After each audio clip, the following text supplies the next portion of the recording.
It's a long way from Pennsylvania to Mississippi, and on day 2, the convoy picked up speed. We got a lot of response coming down the highway, people honking their horns, waving at us. Support from strangers affirming what the men already knew.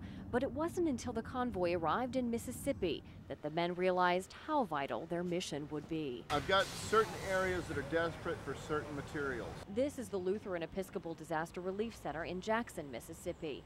Staff Sergeant John Rich coordinates the daily runs to disaster areas along the Gulf Coast. Katrina came in this direction. And his afternoon briefing changed the convoy's course. There's a bay down here that's cordoned off because there's bodies floating in the water. Within minutes, the group learned of Katrina's widespread destruction. There were still towns the Red Cross and FEMA hadn't reached. They got people that are hurt from the damage. They've got people dropping from hepatitis. They got people dropping from sunstroke. Instead of unloading supplies and heading home, the men were now more determined than ever to get the donations to those who needed them the most. There's no excuse for it.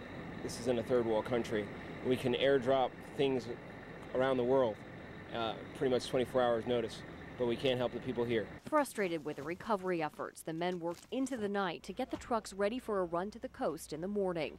Water and clothing, which are in abundance here, were offloaded, replaced by juice and food. I think the group is a little shocked right now.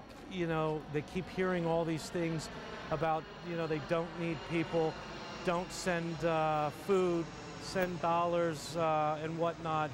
They're finding out for the first time that that's just not true. We're just trying to do the best that we can. And through effort of guys like these who have actually thought about it, helped sort things out, and have tried to bring down the relief supplies that are needed, we're making it happen, with or without outside sources. In the last 10 days, they've moved 1.5 million pounds of food, water, toiletries, items people need to survive. The goal is here within 24 hours to fill every order that comes in. If we can't get it, we buy it out of our pockets to make sure that we get it down there. Somebody here will do what they need to fulfill the orders. And tomorrow, these men will get it there. They are anxious about what the day will bring, but ready to head south. With a Convoy of Hope in Mississippi, Karen Millette, 69 News, Berks Edition.